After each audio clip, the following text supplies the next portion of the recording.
এই মুহূর্তে সবচেয়ে বড় খবর, 11 বছরের নাবালিকাকে ধর্ষণের কাণ্ডে কালকে হয়ে যাওয়া ভয়াবহ বিক্ষোভ মিছিল হওয়ার পরও আজ কিন্তু সন্তান দলের পক্ষ থেকে এনামুল হকের ফাঁসির দাবিতে ভয়াবহ বিক্ষোভ মিছিল। মেখলিগঞ্জ জামালদহ বাজারের এই মুহূর্তে খবর দেখছেন সরাসরি জোরশুমুলি টিভি। সত্যের পথে সত্যের সন্ধানে কথা বলে জোরশুমুলি টিভি। কিছু আমরা করলাম, কিন্তু আমরা তার কোনো সুরাহা পেলাম না, তার সত্যিকারের বিচার আমরা পেলাম না। এইভাবে একটার পর একটা ঘটনায় চলছে। তাই আমরা জাতি ধর্ম নির্বিশেষে, হিন্দু মুসলমান খ্রিস্টান বৌদ্ধ আমরা বুঝি না, আমরা জানি এই সূর্যের ঔরসের পৃথিবীর গর্ভজাত সকল সন্তানকে নিয়ে ধর্ষণকারীর বিরুদ্ধে সমস্ত শুভ বুদ্ধি সম্পন্ন মানুষ এক হোক।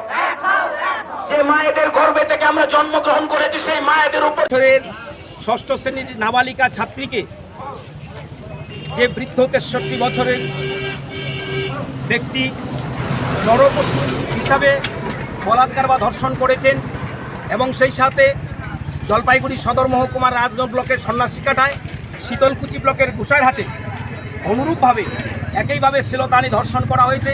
সেই ধর্ষণের প্রতি ধিক্কার জানিয়ে আমরা জামালদা বন্দরে আমরা মিছিল করে এবং সর্বস্তরে জনসাধারণ, আবাল বৃদ্ধ বনিতা, স্কুল কলেজের ছাত্রছাত্রী সমস্ত মানুষের কাছে এই বার্তা রাখতে চাই যে আমরা পৃথিবীর সর্বশ্রেষ্ঠ জীব মানুষ। তাই মানুষ হিসাবে আমাদের কর্তব্য হচ্ছে সচেতনতা, জনজাগরণ করে নরপশুর ভূমিকা নিয়ে নয়। তাই সেদিকেই আমরা আজকে ধিক্কার মিছিলের মধ্য দিয়ে আমরা ওই এনামুল হকদের মতোই যারা শ্লীলতাহানিকারী, ধর্ষণকারী, তাদের কঠোর শাস্তি ও ফাঁসির দাবি জানাই। এর জন্যই আজকে আমাদের এই জামালদা বন্দরে কর্মসূচি। এবং সেই সাথে আমরা এও আহ্বান রাখবো, ধর্ষণকারীর কোনো দল হতে পারে না, রং হতে পারে না, কালার হতে পারে না, ধর্ম হতে পারে না, জাতি হতে পারে না। ধর্ষণকারী ধর্ষণকারী। তাই শাসক এবং বিরোধী দলের যে বা যারাই রাজ্যে বা দেশে ক্ষমতায় থাকুন না কেন, ধর্ষণকারীদের যেন কোনো দলের বা কালারের রং দেখে ছেড়ে দেওয়া না হয়। তা না হলে শাসক বা বিরোধী দল যে বা যারাই ক্ষমতায় থাকুক বা ক্ষমতায় আসুক, আগামী দিনে বাংলার জনগণ, ভারতবর্ষের জনগণ তাদেরকে ছুঁড়ে ফেলবে।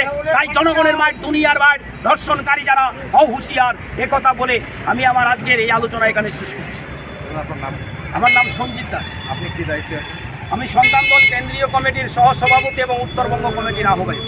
এখানে আমার সাথে উপস্থিত আছেন সন্তান দল উত্তরবঙ্গ কমিটির সভাপতি সম্মানীয় সুশীল সেন, যুগ্ম সম্পাদক মৃত্যুঞ্জয় সরকার, অজিত বর্মন, সাংগঠনিক সম্পাদক আছেন আমাদের নন্দদুলাল শীল শর্মা, এবং সন্তান দলের মহিলা কর্মী যিনি বলিষ্ঠ অন্যায়ের এবং বিরুদ্ধে প্রতিবাদ করেন আমাদের বকুলি বিশ্বাস এবং প্রমীলা রায়, এবং সন্তান দলের অনেক সংগ্রামী সাথী, আমার ভাই ও বোনেরা।